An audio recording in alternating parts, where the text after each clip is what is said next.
മൂന്നാം ഊഴം സ്വപ്നം കാണുന്ന ഇടതുപക്ഷ ഗവൺമെന്റ് അതിനുവേണ്ടിയുള്ള പരിശ്രമത്തിലാണ്, കഠിന യത്നത്തിലാണ്. പക്ഷേ ഈ ഗവൺമെന്റിന്റെ കഴിഞ്ഞ 10 വർഷത്തെ ഭരണം വിലയിരുത്തുന്നവർക്ക് അറിയാം, ഒരടി മുന്നോട്ട് 2 അടി പിന്നോട്ട് എന്ന രീതിയിലായിരുന്നു ഭരണചക്രം ഉരുണ്ടിരുന്നത് എന്ന്.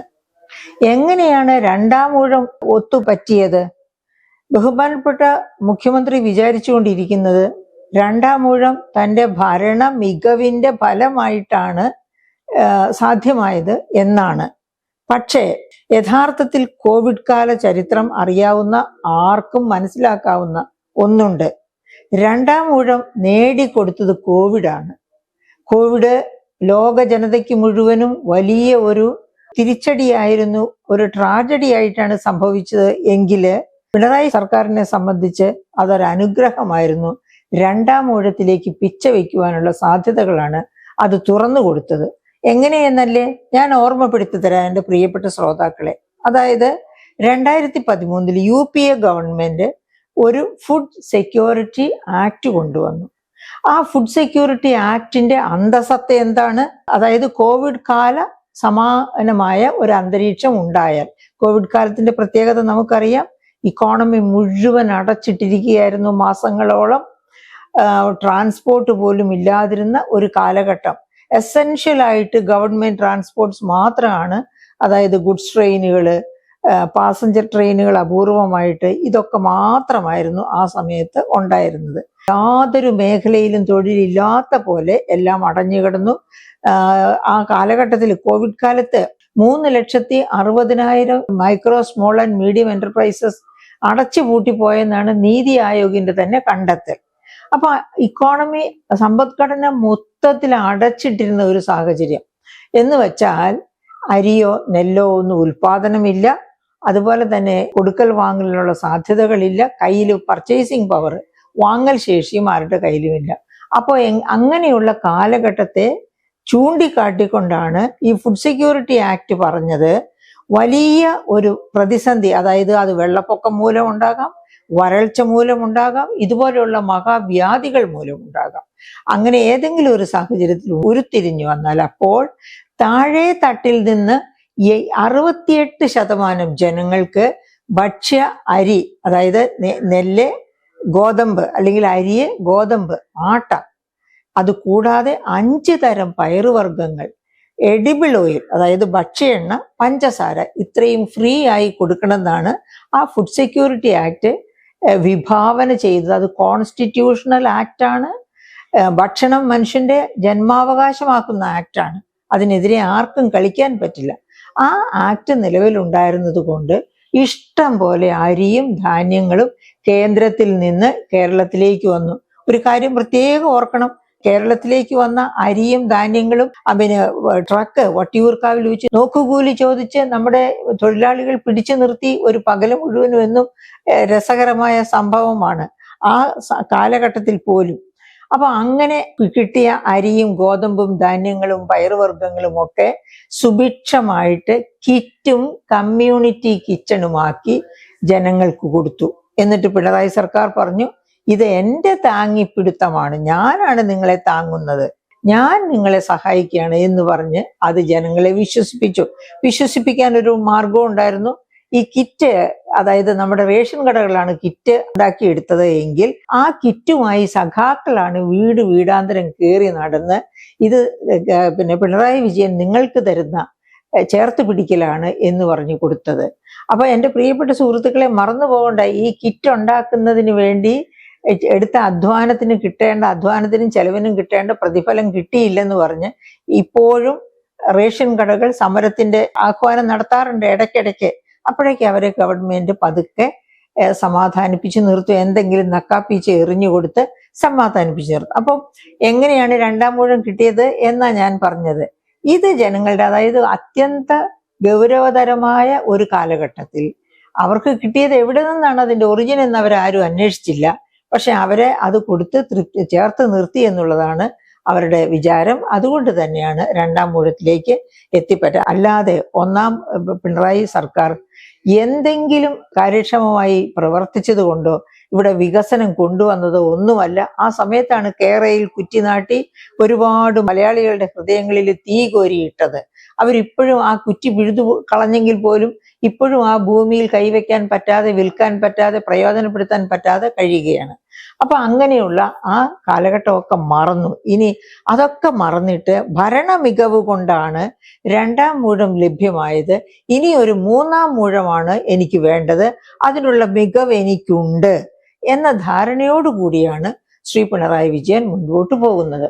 അപ്പൊ അതിനുവേണ്ടി എന്തൊക്കെ നടത്തി? ഈ രണ്ടാം ഊഴത്തിൽ വന്നു കഴിഞ്ഞപ്പോൾ തന്നെ നമുക്കറിയാം, അന്ന് മുതലേ തുടങ്ങിയ മൂന്നാം ഊഴത്തിനുള്ള കേളികൊട്ട് എന്തൊക്കെയായിരുന്നു? കേരളീയം. ഒരാഴ്ച മുഴുവനും ഖജനാവ്, അതായത് ശരിക്കും പറഞ്ഞാൽ സെക്രട്ടേറിയറ്റ് പോലും അടച്ചിട്ട് ഉള്ള മാമാങ്കമായിരുന്നു ഒരാഴ്ച സെക്രട്ടേറിയറ്റും അനുബന്ധ മേഖലകളും. സെക്രട്ടേറിയറ്റിലെ ഉദ്യോഗസ്ഥരുണ്ടായിരുന്നില്ല. അവരെല്ലാവരും തന്നെ ഈ മാമാങ്കം, അതിനെ കൊഴുപ്പ് കൂട്ടാൻ വേണ്ടി അവിടെ തന്നെയായിരുന്നു. അന്ന് ഭരണം ഒന്നും നടന്നില്ല. ഓക്കെ, അത് കഴിഞ്ഞിട്ടോ കേരളീയം കഴിഞ്ഞപ്പോൾ നവകേരള സദസ്സ്, നമുക്കറിയാം 1,05,00,000 രൂപയ്ക്ക് ഒരു ബസ് വാങ്ങുന്നു. ഈ ബസ്സിൽ മാത്രം, അപ്പൊ ബസ്സിൽ പോകുന്നതുകൊണ്ട് ചെലവ് ചുരുക്കാം. എല്ലാ മന്ത്രിമാരും അവരുടെ പരിവാരങ്ങളും അതായത് അവരുടെ ഒപ്പം സഞ്ചരിക്കേണ്ട വാഹനങ്ങളും ഒന്നുമില്ലാതെ ഈ ഒറ്റ ബസ് മതി എന്ന് പറഞ്ഞാണ് 1,05,00,000 രൂപ മുടക്കി ഒരു ബസ് വാങ്ങിയത് നവകേരള സദസ്സിന്റെ നടത്തിപ്പിന് വേണ്ടി. പക്ഷേ നമ്മൾ കണ്ടു, ആ ബസിന്റെ പുറകെ ഇവരുടെ ഒക്കെ അകമ്പടി കാറുകളും അകമ്പടി ഉദ്യോഗസ്ഥരും ഒക്കെ പോയിരുന്നു. നമുക്ക് മഹാനഷ്ടമായിട്ടാണ് അത് കലാശിച്ചത്. അതിനെ ചുറ്റിപ്പറ്റി ഒരുപാട് കഥകളുണ്ട്. ആ ഇടിഞ്ഞു പൊളിഞ്ഞ ഇവരുടെ ഈ ബസ് കയറി ചെല്ലാൻ വേണ്ടി സ്കൂൾ മതിലുകൾ ഇടിച്ചത്, ആ സ്കൂൾ മതിലുകൾ കെട്ടാതെ കിടക്കുന്നത്, ഇപ്പൊ അവിടെ പേപ്പട്ടി സ്വൈരവിഹാരം നടത്തുന്നത്, ഇതൊക്കെ ജനനന്മയ്ക്ക് വേണ്ടി ചെയ്തു എന്നാണ് അദ്ദേഹം വാശി പിടിച്ച് പറയുന്നത്. എങ്കിലും നമുക്കറിയാം, മുഖം മിനുക്കൽ അതിനു വേണ്ടിയായിരുന്നു ഇതൊക്കെ ചെയ്തത് എന്ന്. അങ്ങനെ ആ കഴിഞ്ഞ വർഷങ്ങൾ ഏകദേശം കഴിഞ്ഞുപോയി. ഇപ്പൊ ഇതാ 4ാം വർഷത്തിലേക്ക് വന്നപ്പോഴത്തേനും എന്റെ കേരളം പരിപാടിയുമായി വന്നു. നമുക്കറിയാം, 48,000 സ്ക്വയർ വലുപ്പമുള്ള ശീതീകരിച്ച പന്തലാണ്. അതിനുവേണ്ടി ഓരോ ജില്ലകളിലും അങ്ങനത്തെ പന്തലിടുകയാണ്. അങ്ങനെ ആദ്യം കാലിക്കടവ് കാസർഗോഡാണ് തുടങ്ങിയത്. അവിടെ തുടങ്ങി, അവിടെ 48,000 സ്ക്വയർ ഫീറ്റ് ഉള്ള ഒരു ശീതീകരിച്ച പന്തലിൽ പരിപാടികളൊക്കെ നടത്തുന്നു. അതുകൂടാതെ വിൽപ്പനശാലകൾ നടത്തുന്നു. അങ്ങനെ പോകുന്നു. ഇതൊക്കെ എവിടെ നിന്നാണ് പണം എടുക്കുന്നത്? ഖജനാവിൽ നിന്ന് പണം എടുത്താണ്, വകമാറ്റിയാണ്. അതറിയണമെങ്കിൽ നമ്മൾ CAG റിപ്പോർട്ടിലേക്ക് പോകണം. CAG റിപ്പോർട്ട്, അതായത് എന്റെ കയ്യിലുണ്ട്, ആ CAG റിപ്പോർട്ട് എന്റെ കയ്യിലിരിക്കുന്നു. ഈ CAG റിപ്പോർട്ട്, അതായത് 2023 പുറത്തിറക്കിയ CAG റിപ്പോർട്ട്. ഈ CAG റിപ്പോർട്ട് നമ്പർ 1 ആണ്. ആ സമയത്ത് തന്നെ 10-12 റിപ്പോർട്ട്സ് ഉണ്ട് അവരുടെ സൈമിൾട്ടേനിയസ് ആയിട്ട് പുറത്തിറങ്ങുന്നത്. അതിൽ റിപ്പോർട്ട് നമ്പർ 1 റവന്യൂ സെക്ടറിനെ പറ്റിയുള്ള റിപ്പോർട്ട്. ഈ റിപ്പോർട്ട് നിങ്ങൾ എടുത്ത് വായിക്കുക. നിങ്ങൾക്കറിയാം ഏത് തരത്തിലാണ് ഈ പിണറായി സർക്കാർ ഗവൺമെന്റ് ഫണ്ട് വകമാറ്റി ചെലവഴിക്കുന്നത്. കാരണം ബജറ്റിൽ ഒരു കാരണവശാലും എന്റെ കേരളം പരിപാടിക്ക് എന്ന് പറഞ്ഞ് ഫണ്ട് കൊടുക്കില്ല, അല്ലെങ്കിൽ കേരളീയം പരിപാടിക്ക് എന്ന് പറഞ്ഞ് ഫണ്ട് കൊടുക്കില്ല. അപ്പൊ എന്താ ചെയ്യേണ്ടത്? മറ്റ് അതായത് പ്ലാൻ ഫണ്ടായിട്ട്, പദ്ധതി വിഹിതമായിട്ട് ഓരോ വകുപ്പിന് അലോക്കേറ്റ് ചെയ്തിരിക്കുന്ന ഫണ്ടാണ്. അവിടെ നിന്ന് തിരിമറി നടത്തി ഇങ്ങനെയുള്ള പരിപാടികൾക്ക് വേണ്ടി എല്ലാ PR വർക്കുകൾക്കും, അതായത് പബ്ലിക് റിലേഷൻസ് വകുപ്പുണ്ട് ഗവൺമെന്റിന്. അതുകൂടാതെ പല പബ്ലിക് റിലേഷൻസ് ഏജൻസികളെ അപ്പോയിന്റ് ചെയ്ത് അവർക്ക് വലിയ തോതിൽ അവരാവശ്യപ്പെടുന്ന അളവിൽ പണം കൊടുത്താണ് ഈ പറയപ്പെട്ട മുഖം മിനുക്കൽ പരിപാടികളെല്ലാം നടത്തുന്നത്. അപ്പോ പദ്ധതി വിഹിതം ഓർമ്മയുണ്ടോ? ഇക്കഴിഞ്ഞ വർഷം തന്നെ സംഭവിച്ചത് എന്താണ്? പദ്ധതി വിഹിതം 50% വെട്ടിക്കുറയ്ക്കുന്നു എന്ന് നമ്മുടെ ധനമന്ത്രി തന്നെ വളരെ വ്യക്തമായിട്ട് പറയുകയുണ്ടായി. അതും കഴിഞ്ഞ ഡിസംബറിന് മുൻപേ, അതായത് 2024 തീരുന്നതിന് മുൻപേ പറഞ്ഞ് 24-25 വർഷത്തെ പദ്ധതി വിഹിതത്തിന്റെ 50% വെട്ടിക്കുറയ്ക്കുന്നു. അത് അവസാനം നമുക്കറിയാം, ആരോഗ്യ മേഖലയിൽ വലിയ പ്രതിസന്ധി ഉണ്ടായ സമയത്ത് ആരോഗ്യമന്ത്രി ശ്രീമതി വീണ ജോർജ് തന്നെ പറഞ്ഞു, 400 കോടി അനുവദിച്ചു, പക്ഷെ 245 കോടിയെ തന്നുള്ളൂ. 245 കോടി എന്ന് പറയുമ്പോൾ 50% കൂടുതൽ എന്ന് വെച്ചാൽ ആരോഗ്യ മേഖലയുടെ പദ്ധതി വിഹിതം 50% വെട്ടിക്കുറച്ചില്ല, കുറച്ച് കുറവാണ് വെട്ടിക്കുറച്ചത് എന്നർത്ഥം. അവർക്ക് 145 കോടിയെ കിട്ടാതെ വന്നുള്ളൂ. എന്നിട്ടും ആരോഗ്യ മേഖല എങ്ങനെ കിടക്കുന്നു? നമുക്കറിയാം, ആരോഗ്യ മേഖല എന്ന് പറഞ്ഞാല് അത് തന്നെ ഒരു വെന്റിലേറ്ററിലാണ്. ആരോഗ്യ മേഖല തന്നെ വെന്റിലേറ്ററിലാണ്. ആ അവസ്ഥയാണ് കഴിഞ്ഞ ഏതാനും വർഷങ്ങളായിട്ട് നമ്മൾ കണ്ടുകൊണ്ടിരിക്കുന്നത്. ആരോഗ്യ മേഖല തന്നെ വെന്റിലേറ്ററിലാണ് എന്ന് പറയുമ്പോൾ തിരുവനന്തപുരത്തെ കാത്ത് ലാബ് പ്രവർത്തിക്കുന്നില്ല. അതുപോലെ തന്നെ ഡോക്ടർ ഹാരിസ് പുറത്തേക്ക് വിട്ട കഥകളൊക്കെ നമുക്കറിയാം. അദ്ദേഹത്തിന്റെ വകുപ്പിൽ മാത്രമല്ല, ഒട്ടുമിക്ക വകുപ്പുകളിലും സർജറിക്കൊക്കെ വേണ്ട യാതൊരു ഉപകരണങ്ങളും ലഭ്യമല്ല, മരുന്നുകൾ ലഭ്യമല്ല. എന്തിന്, കയ്യുറ പോലും രോഗി വാങ്ങിച്ചു കൊണ്ടുവന്ന് മെഡിക്കൽ കോളേജിൽ കൊടുക്കേണ്ട ഒരവസ്ഥയാണ്. അത് മാത്രവുമല്ല, നമ്മൾ കണ്ടതാണ് ഒരു രാത്രി മുഴുവനും ഇരുട്ടിൽ തപ്പിയ SIT, അതായത് സ്ത്രീകളുടെയും കുട്ടികളുടെയും നവജാത ശിശുക്കളെ പോലും, അതായത് അവളുടെ പൊക്കിൾക്കുടി മുറിക്കൽ പോലും ടോർച്ച് ലൈറ്റിന്റെ വെളിച്ചത്തിൽ അല്ലെങ്കിൽ അവനവന്റെ കയ്യിലിരിക്കുന്ന ടെലിഫോണിന്റെ വെളിച്ചത്തിൽ ചെയ്യേണ്ടി വന്ന അവസ്ഥ SITയിൽ സംജാതമായി. ആദ്യം എല്ലാവരും അന്തം വിട്ടു, ഇതെങ്ങനെ സംഭവിച്ചു? അപ്പോഴാണ് അവസാനമാണ് അറിയുന്നത്, പ്രോപ്പർ മെയിൻ്റനൻസ് നടത്തിയിരുന്നില്ല. അതുകൊണ്ടാണ് കറണ്ട് സിസ്റ്റം ഫെയിലായി പോയതും ഒരു രാത്രി മുഴുവനും അവിടെ വെളിച്ചമില്ലാതെ നരകിക്കേണ്ടി വന്നതും എന്ന്. അതുപോലെയാണ് കോട്ടയം മെഡിക്കൽ കോളേജിന്റെ ഒരു ഭാഗം ഇടിഞ്ഞു വീണത്, ഒരു രോഗി മരിച്ചത്. എല്ലാം നമുക്കറിയാവുന്ന കാര്യങ്ങളാണ്. ഈ ഡോക്ടർ ഹാരിസ് പറഞ്ഞതിന്റെ പേരിൽ അദ്ദേഹത്തെ പ്രതിക്കൂട്ടിൽ കയറ്റുന്നു. ഒക്കെ പോകട്ടെ, നമുക്കറിയാമല്ലോ കാരുണ്യ benevolence scheme 2012 KM Mani ധനമന്ത്രിയും Oommen Chandy മുഖ്യമന്ത്രിയുമായിരുന്ന കാലത്ത് കൊണ്ടുവന്ന കാരുണ്യ ലോട്ടറി കൊണ്ടുവന്നത് തന്നെ ബിജു പ്രഭാകർ എന്ന ലോട്ടറീസ് ഡയറക്ടറാണ്.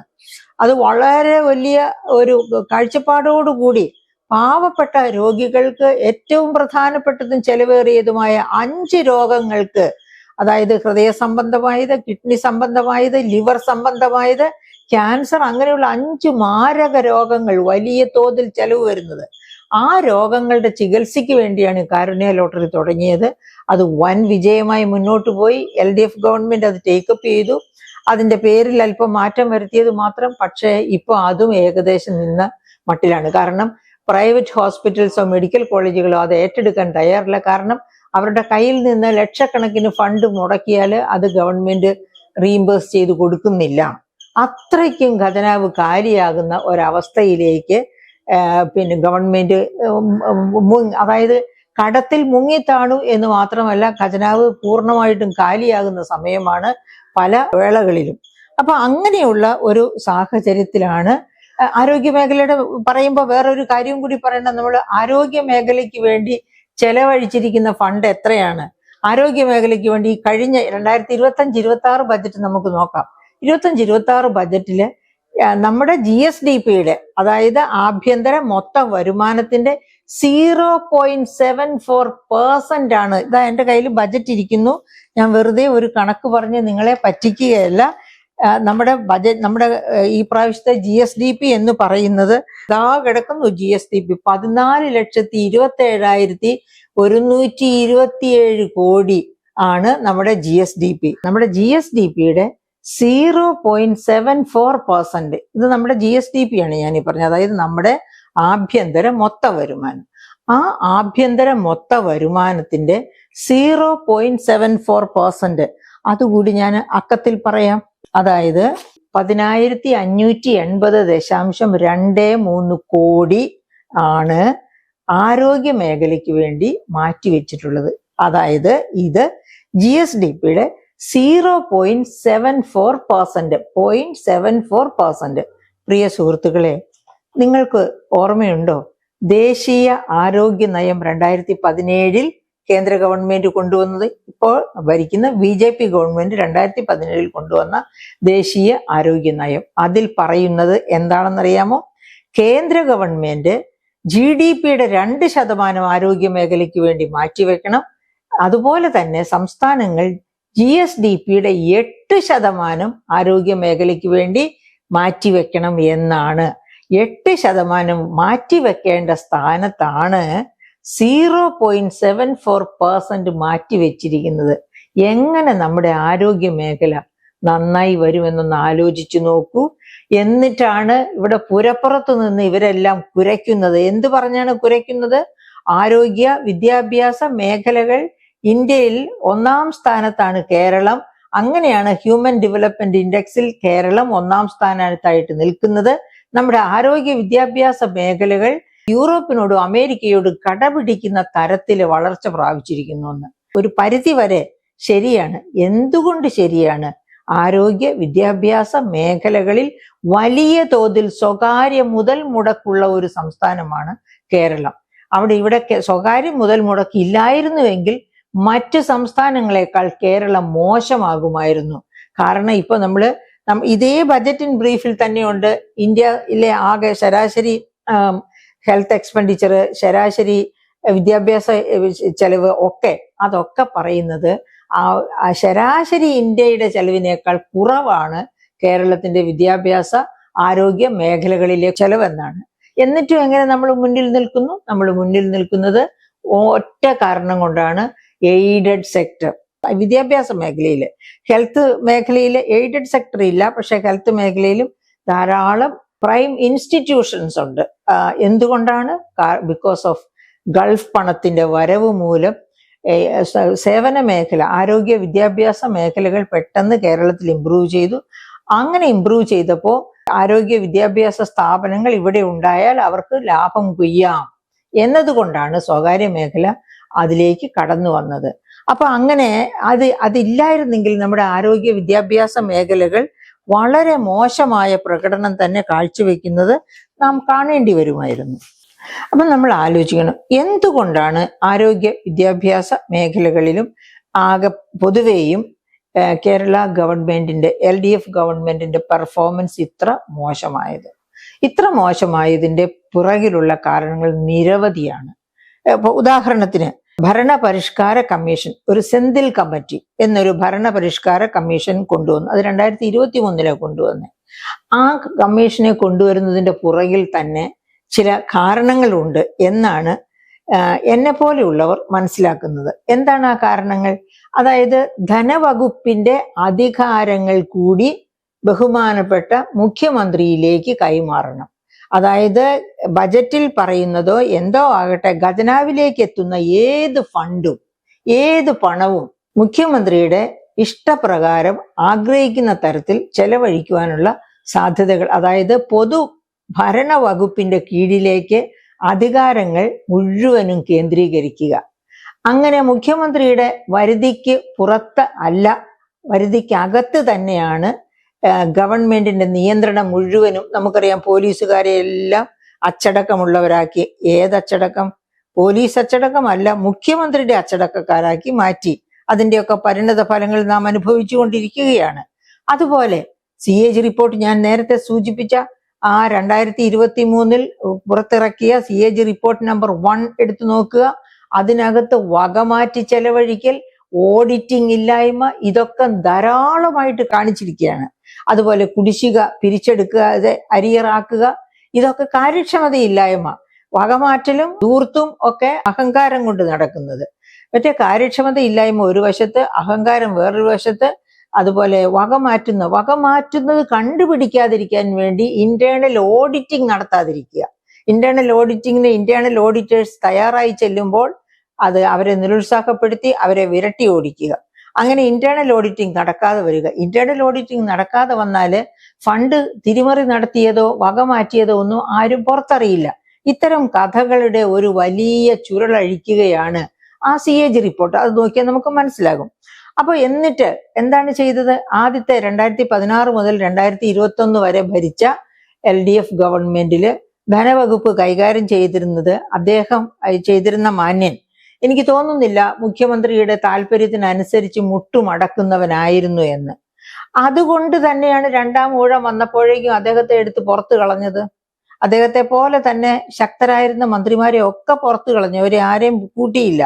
ഇപ്പം മിണ്ടാപ്രാണികളായ ഏതാനും പേര്, അഥവാ മിണ്ടിയാൽ മണ്ടത്തരം മാത്രം മിണ്ടുന്നവർ, അത്തരക്കാരെ മന്ത്രിമാരാക്കി വെച്ച് ബാക്കിയുള്ളവരെയൊക്കെ ആദ്യത്തെ മന്ത്രിസഭയിൽ ഉണ്ടായിരുന്നവരെ പുറത്തു കളയുകയും ചെയ്തു. അപ്പം ഈ ധനവകുപ്പിലേക്ക് തന്നെ നമുക്ക് തിരിച്ചു വരാം. ധനവകുപ്പിൽ എന്താ സംഭവിച്ചത്? 1ാം പിണറായി സർക്കാരിന്റെ കാലത്ത് ഒരുപാട് ഓഫറുകൾ ബജറ്റുകളിൽ വന്നു. പക്ഷെ ആ ഓഫറുകൾ ഒന്നും നടപ്പാക്കിയില്ല. ഉദാഹരണത്തിന് ഒറ്റ ഉദാഹരണം ഞാൻ ഇപ്പൊ തന്നെ ചൂണ്ടിക്കാണിക്കാം. അതായത് 2016-17 ബജറ്റിൽ തന്നെ ഡോക്ടർ ഐസക് പറഞ്ഞു കേരളത്തെ വ്യവസായ സൗഹൃദമാക്കി മാറ്റുക എന്ന ഉദ്ദേശത്തോടു കൂടി നമ്മുടെ കൊച്ചി, കോയമ്പത്തൂർ, ബാംഗ്ലൂർ വ്യവസായ ഇടനാഴി കൊണ്ടുവരും. അദ്ദേഹത്തിന്റെ പീരീഡിൽ തന്നെ കേന്ദ്ര ഗവൺമെന്റ് ആ വ്യവസായ ഇടനാഴിക്ക് അംഗീകാരം കൊടുത്തു, ഭൂമി ഏറ്റെടുക്കലൊക്കെ നടത്തി.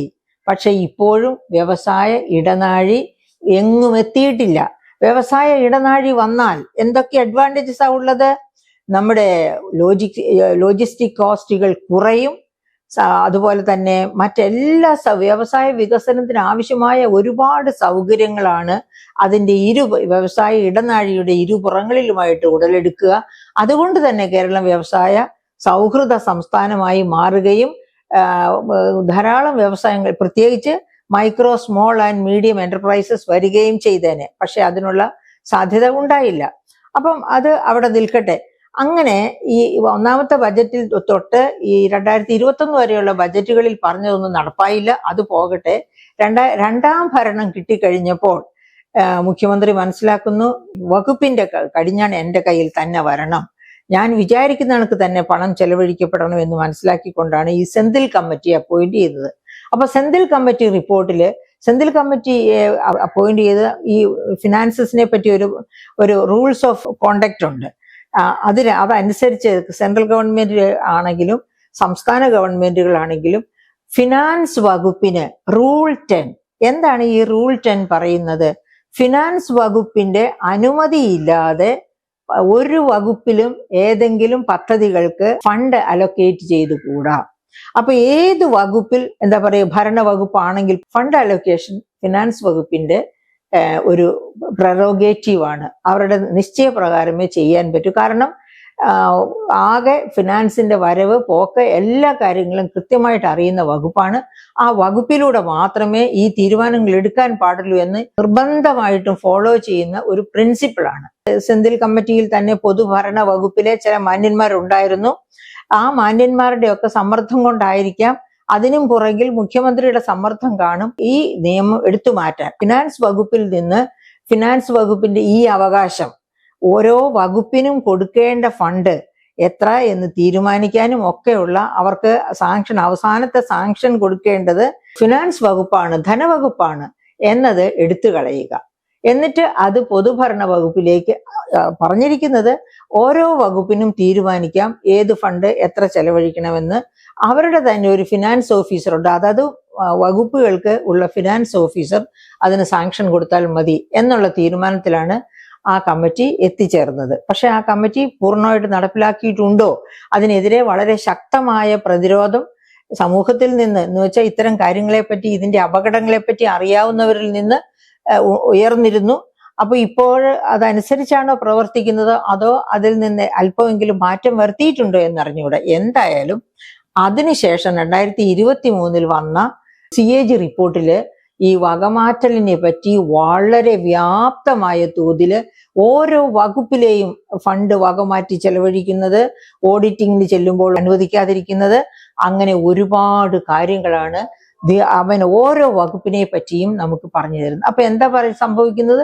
ഒരു ഗവൺമെന്റിനെ എന്താവശ്യത്തിന് വേണ്ടി നാം ഇലക്ട് ചെയ്ത് ഭരണത്തിലേക്ക് എത്തിച്ചോ ആ ആവശ്യങ്ങളൊക്കെ മറന്ന് സ്വന്തം എക്സിസ്റ്റൻസിന് വേണ്ടിയും ആവർത്തിച്ചുള്ള വരവിന് വേണ്ടിയും ഒക്കെ കരുക്കൾ നീക്കിക്കൊണ്ടിരിക്കുക എന്നതാണ് ആ ഗവൺമെന്റ് നടത്തിക്കൊണ്ടിരിക്കുന്നത് എന്ന സ്ഥിതിയാണ് നാം കാണുന്നത്.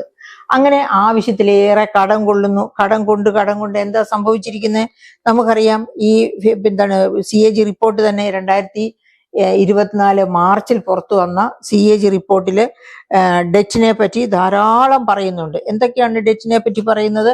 അതായത് ഈ കടം കൊണ്ട് സംസ്ഥാനങ്ങൾ കടക്കെണിയിലേക്ക് പോകുന്ന ഒരവസ്ഥ വന്നതോടുകൂടി 2002 കൊണ്ടുവന്ന ആക്റ്റാണ് fiscal responsibility and budget management act. ആ ആക്ടിൽ 3 അത്യാവശ്യ മാനദണ്ഡങ്ങൾ വയ്ക്കുന്നുണ്ട്. ഓരോ സംസ്ഥാനവും പാലിക്കേണ്ട 3 ധനമാനദണ്ഡങ്ങൾ. എന്താണ് ഈ 3 ധനമാനദണ്ഡങ്ങൾ? 1, റവന്യൂ കമ്മി 5 വർഷം കൊണ്ട് ഇല്ലാതെയാക്കുക. അത് ഒരു സംസ്ഥാനത്തിനും ഇതുവരെ പറ്റിയിട്ടില്ല. പക്ഷെ പല സംസ്ഥാനങ്ങളും ഗണ്യമായ തോതിൽ റവന്യൂ കമ്മി കുറച്ചു കൊണ്ടുവന്നിട്ടുണ്ട്. സെൻട്രൽ ഗവൺമെന്റിനും റവന്യൂ കമ്മി വലിയ തോതിൽ കുറയ്ക്കാൻ പറ്റിയിട്ടില്ല. ഇനി രണ്ടാമത്തെ കണ്ടീഷൻ, ഉപാധി എന്താണ്, മാനദണ്ഡം എന്താണ്? അതായത് ധനകമ്മി GSDP-യുടെ 3% ഒതുക്കണം. അതും ഒതുക്കിയിട്ടുണ്ട്. പക്ഷെ ആ ഒതുക്കൽ ഒരു ഒതുക്കലല്ല, അതിനെ മറികടക്കും ഞങ്ങൾ എന്ന ഉദ്ദേശത്തോടെയാണ് Kerala government Kerala infrastructure investment fund board എന്ന ഒരു സ്പെഷ്യൽ പർപ്പസ് വെഹിക്കിൾ കൊണ്ട് കടം വാങ്ങുന്നു. അയ്യോ, അത് ബജറ്റിലല്ല എന്നാണ് ഇവർ പറയുന്നത്, ഗവൺമെന്റിലുള്ളവർ പറയുന്നത്. പക്ഷെ അത് ബജറ്റിനകത്താണെന്ന് controller and auditor general certify ചെയ്യുന്നു, റിസർവ് ബാങ്ക് എസ്റ്റാബ്ലിഷ് ചെയ്യുന്നു, ഗവൺമെന്റ് ഓഫ് ഇന്ത്യയും എസ്റ്റാബ്ലിഷ് ചെയ്യുന്നു. എന്നിട്ട് ഇപ്പൊ ഏകദേശം സംസ്ഥാന ഗവൺമെന്റും അത് അംഗീകരിച്ചു തുടങ്ങി.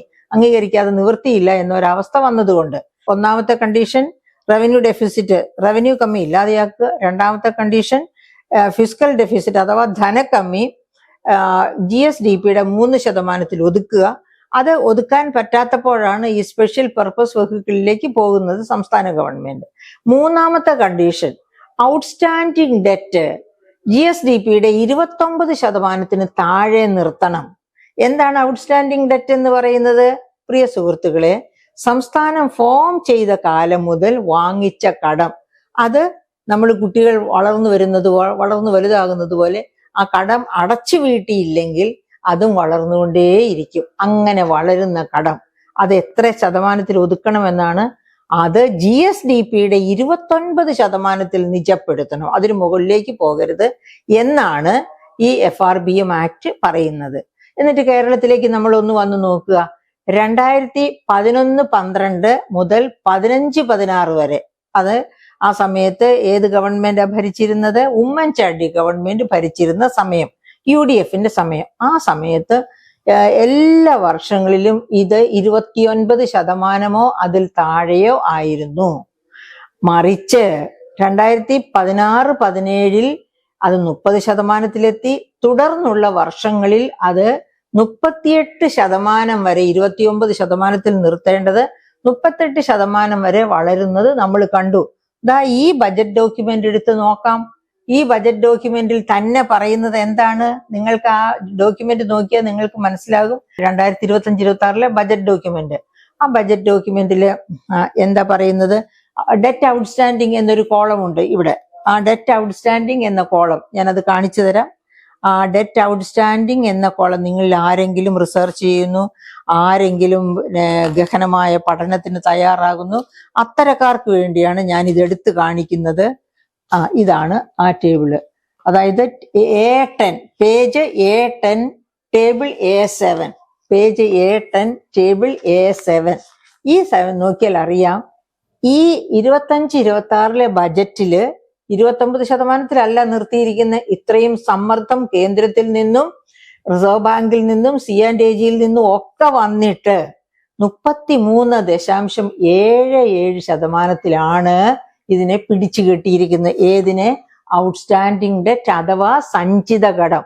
അതായത് നമ്മുടെ സംസ്ഥാനം ഫോം ചെയ്യപ്പെട്ട വർഷം മുതൽ എടുത്ത കടം ബാക്കിയായി കിടക്കുന്നത് ഒത്തുചേർന്നതാണ് സഞ്ചിത കടം എന്ന് പറയുന്നത്. ആ സഞ്ചിത കടം 33.77% ഇപ്പോഴും നിൽക്കുന്നത്.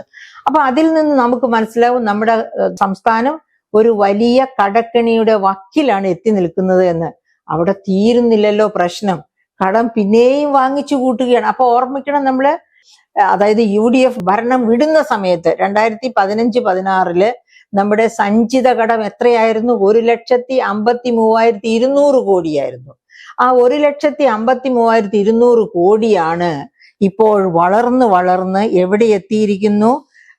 അത് 4,81,997.62 കോടിയില്, 4,81,997.62 കോടിയിൽ എത്തിയിരിക്കുകയാണ് ആ കടം. അതിനും മുകളിലാണ് കിഫ്ബി വഴിയും അതുപോലെ സോഷ്യൽ സെക്യൂരിറ്റി പെൻഷൻ ഫണ്ട് വഴിയും വാങ്ങിക്കുന്ന കടം. ഈ 2 കടം വാങ്ങൽ യന്ത്രങ്ങളെയും സ്പെഷ്യൽ പർപ്പസ് വെഹിക്കിൾ എന്നാണ് ഗവൺമെന്റ് പറയുന്നത്. അതായത് കടം കൊള്ളാൻ വേണ്ടി സൃഷ്ടിച്ച പ്രത്യേക സ്കീം എന്നാണ് അതിന് പറയുന്നത്. അപ്പം ഈ KIIFB, Kerala infrastructure investment fund board വഴി മേടിക്കുന്ന കടം എന്തിനുള്ളതാണ്? അതായത് നമ്മുടെ ഫിസിക്കൽ ഇൻഫ്രാസ്ട്രക്ചർ, റോഡ്, പാലം മുതലായവയുടെ നിർമ്മാണം, രണ്ടാമത് അത് ഫിസിക്കൽ ഇൻഫ്രാസ്ട്രക്ചർ. പിന്നെ ഉള്ളത് സോഷ്യൽ ഇൻഫ്രാസ്ട്രക്ചർ. ഈ രണ്ട് തരം ഇൻഫ്രാസ്ട്രക്ചറിന് വേണ്ടിയാണ്. എന്താണ് ഈ സോഷ്യൽ ഇൻഫ്രാസ്ട്രക്ചർ എന്ന് പറഞ്ഞാല്? സോഷ്യൽ ഇൻഫ്രാസ്ട്രക്ചർ എന്ന് പറഞ്ഞാൽ ആരോഗ്യ രംഗത്തും വിദ്യാഭ്യാസ രംഗത്തും വരുത്തേണ്ട ചേഞ്ചസ്. അതിന് കെട്ടിടങ്ങൾ വേണം, അതിനുള്ള മറ്റ് സൗകര്യങ്ങൾ വേണം. ഇതിനൊക്കെയാണ് ഈ പറയപ്പെട്ട ഇപ്പൊ നമ്മുടെ AI യുഗത്തിൽ നമ്മുടെ സാങ്കേതിക മികവ് വർദ്ധിപ്പിക്കണമെന്നുള്ള അതിനു വേണ്ട എന്താ പറയുക, ലേറ്റസ്റ്റ് ആയിട്ടുള്ള അപ്ഡേറ്റഡ് ആയിട്ടുള്ള എക്യുപ്മെന്റ്സും എല്ലാം വേണം. അങ്ങനെയൊക്കെയുള്ള എല്ലാ ചെലവുകൾക്കും വേണ്ടിയാണ് സാമൂഹ്യ ആരോഗ്യ മേഖലകളിലെ ഇൻഫ്രാസ്ട്രക്ചർ ചെലവ് എന്ന് പറയുന്നത്. ആ ചെലവിന് ഒരു വശത്ത്, മറുവശത്ത് നമ്മുടെ ഭൗതിക ഇൻഫ്രാസ്ട്രക്ചർ, അതായത് ഇപ്പോ വ്യവസായ ഇടനാഴി കൊച്ചിയിൽ നിന്ന് ബാംഗ്ലൂരിലേക്ക് വേണമെങ്കിൽ അതിന്റെ കൺസ്ട്രക്ഷന് വേണ്ടി വരുന്ന ചെലവ്, ഇതൊക്കെയാണ് ഇതുകൊണ്ട് ഉദ്ദേശിക്കുന്നത്. പിന്നെ അതുപോലെ KSSPL എന്ന് പറഞ്ഞാൽ Kerala social security pension fund limited എന്നാണ് അതിന്റെ ഫുൾ ഫോം. അതെന്തിനു വേണ്ടിയാണ്? 1600 രൂപ വെച്ച് പെൻഷൻ കൊടുക്കുന്നതിന്, സാമൂഹ്യ സുരക്ഷാ പെൻഷൻ കൊടുക്കുന്നതിന് വേണ്ടി ഫോം ചെയ്തതാണ് അത്. അങ്ങനെ ഒരു സ്പെഷ്യൽ പർപ്പസ് വെഹിക്കിൾ ഉണ്ടാക്കിയിട്ട് നമുക്കറിയാം പെൻഷൻ കൊടുക്കൽ നേരെ നടക്കുന്നില്ല. എന്ത് സംഭവിക്കുന്നു? ആ ഫണ്ടും വകമാറ്റി പോകുന്നു എന്ന് തന്നെയാണ് നമ്മൾ മനസ്സിലാക്കേണ്ടത്. 2-3 മാസം കുടിശ്ശിക വന്നു കഴിയുമ്പോഴാണ് ആ ഫണ്ട് പോലും കൊടുക്കുന്നത്.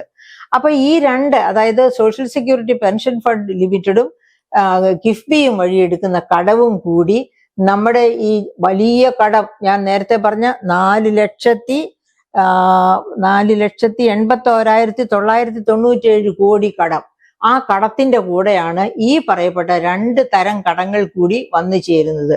അപ്പോഴാണ് എപ്പോ വേണമെങ്കിലും കടക്കണിയിലേക്ക് പോകത്തക്ക ഒരവസ്ഥയിലാണ് കേരളം എന്നാണ് നമ്മുടെ C&AG പറയുന്നത്. C&AG അത് മാത്രമല്ല പറയുന്നത്. C&AG പറയുകയാണ്, നിങ്ങൾ വെറുതെ ഈ കടം രണ്ടും ബജറ്റിന് പുറത്താണെന്ന് പറയേണ്ട, ബജറ്റിനകത്ത് തന്നെയാണ്. കാരണം ഈ കടങ്ങളെല്ലാം വീട്ടേണ്ടത് ബജറ്റ് വഴി കണ്ടെത്തുന്ന റിസോഴ്സസ് കൊണ്ടാണ്. അത് തന്നെ കാണിക്കുന്നു. ഇത് ബജറ്റിനകത്താണ്, ബജറ്റിനകത്ത് വന്നേ തീരൂ. മാത്രവുമല്ല CAG ചൂണ്ടിക്കാണിക്കുന്ന മറ്റൊരു പ്രധാനപ്പെട്ട സത്യമാണ് ഇത് ഈ ജനറേഷന്റെ പുറത്ത് മാത്രമല്ല, അടുത്ത ജനറേഷന്റെ പുറത്തുകൂടി വീഴുന്ന ഭാരമായിരിക്കും. വീണ്ടും CAG ചൂണ്ടിക്കാണിക്കുന്നു, അടുത്ത 7 വർഷം കൊണ്ട് ഇപ്പൊ ഈ എടുത്തിരിക്കുന്ന കടത്തിന്റെ 50% അടുത്ത 7 വർഷം കൊണ്ട് കൊടുത്തു തീർക്കണം. അതെങ്ങനെ കൊടുത്തു തീർക്കാൻ പറ്റും? അപ്പൊ ഇങ്ങനെയുള്ള ഒരു സാഹചര്യത്തില് C&AG ചൂണ്ടിക്കാണിക്കുന്ന വളരെ പ്രധാനപ്പെട്ട വേറൊരു ഫാക്ടർ ഉണ്ട്. എന്താണ്? കടം മേടിക്കുന്നതിന്റെ 98%. കടം മേടിക്കുന്ന എന്തിനാണ്? സാമ്പത്തിക ശാസ്ത്രം പഠിപ്പിക്കുന്ന ഒരു തത്വമുണ്ട്. നിങ്ങൾ കടം വാങ്ങിച്ചുള്ളൂ, പക്ഷെ ആ കടം വാങ്ങുന്നത് മുഴുവനും മൂലധന നിക്ഷേപത്തിന് വേണ്ടിയായിരിക്കണം. 2 തരം മൂലധന നിക്ഷേപം ഞാൻ നേരത്തെ ചൂണ്ടിക്കാണിച്ചുള്ള ഏതൊക്കെയാണത്? സാമൂഹ്യ മേഖലയിലെ മൂലധന നിക്ഷേപം, അതുപോലെ തന്നെ ഭൗതിക ഇൻഫ്രാസ്ട്രക്ചർ മേഖലയിലെ മൂലധന നിക്ഷേപം. ഈ 2 തരം മൂലധന നിക്ഷേപത്തിന് വേണ്ടിയായിരിക്കണം നിങ്ങൾ കടം കൊള്ളുന്നത്. പക്ഷേ കേരളത്തിൽ കടം കൊള്ളുന്നത് എന്ത് ചെയ്യുന്നു എന്നാണ് C&AG കൃത്യമായി ചൂണ്ടിക്കാണിക്കുന്നത്. വാങ്ങിച്ച പണത്തിന്റെ പലിശയും മുതലും തിരിച്ചു കൊടുക്കാൻ മാത്രം 98% ഉപയോഗിക്കുന്നത് വാങ്ങിച്ച കടത്തിന്റെ പ്രിൻസിപ്പൽ സം, അതുപോലെ അതിന്റെ പലിശ, ഇത് രണ്ടും കൊടുത്തു തീർക്കാനാണെന്ന്.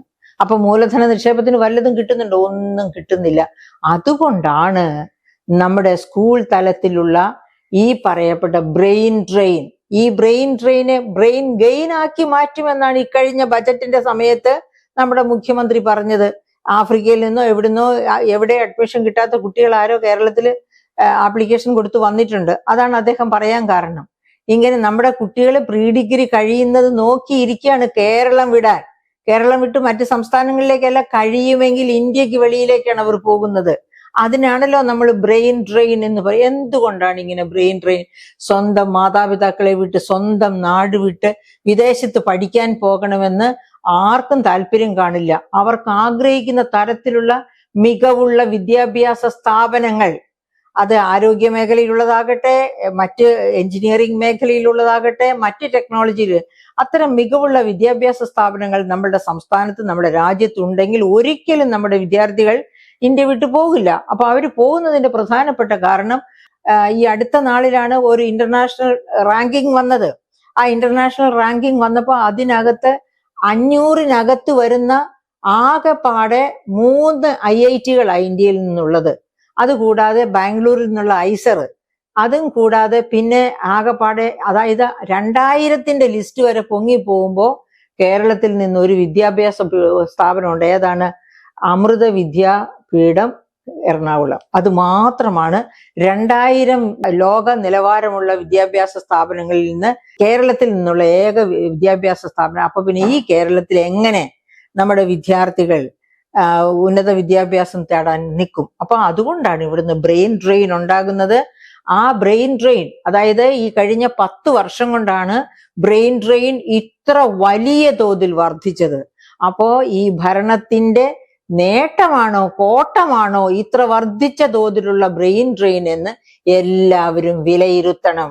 ബഹുമാനപ്പെട്ട മുഖ്യമന്ത്രിയും അതൊന്ന് വിലയിരുത്തി മാത്രം. നമ്മുടെ കുട്ടികൾ മിടുക്കരായിട്ടാണ് വിദേശത്തേക്ക് പോകുന്നത്. എന്തുകൊണ്ടാണ് ആ മിടുക്കർ ഇവിടെ പഠിക്കാത്തത് എന്ന് ചിന്തിക്കുന്നില്ല. എന്തുകൊണ്ടാണ് കേരളത്തിലേക്ക് ഒരു നൊബേൽ പ്രൈസ് പോലും വരാത്തത്? അങ്ങനെ അത്ര മികവുള്ള വിദ്യാഭ്യാസ സ്ഥാപനങ്ങൾ ഇവിടെ ഉണ്ടായിരുന്നെങ്കിൽ ഇവിടേക്ക് വന്നേനെ നൊബേൽ പ്രൈസ്. അപ്പൊ ഇവിടുത്തെ മിടുക്കര് വിദേശത്ത് പോയാണ് മികവ് തെളിയിക്കേണ്ടത് എന്ന് പറയുന്നത് വളരെ ലജ്ജാവഹമായ ഒരു കാര്യമാണ്. നമ്മുടെ മുഖ്യമന്ത്രി വിദ്യാഭ്യാസ നിലവാരം, കേരളത്തിലെ വിദ്യാഭ്യാസ നിലവാരത്തെ പറ്റി ഊറ്റം കൊള്ളുന്നു. ഇങ്ങോട്ട് വിദേശികൾ വിദ്യാഭ്യാസം അന്വേഷിച്ചു വരുന്നു, സീറ്റ് അന്വേഷിച്ചു വരുന്നു എന്നൊക്കെ ഈ അടുത്ത നാളിൽ തന്നെ ബജറ്റിനോടനുബന്ധിച്ച് സംസാരിക്കുകയുണ്ടായി.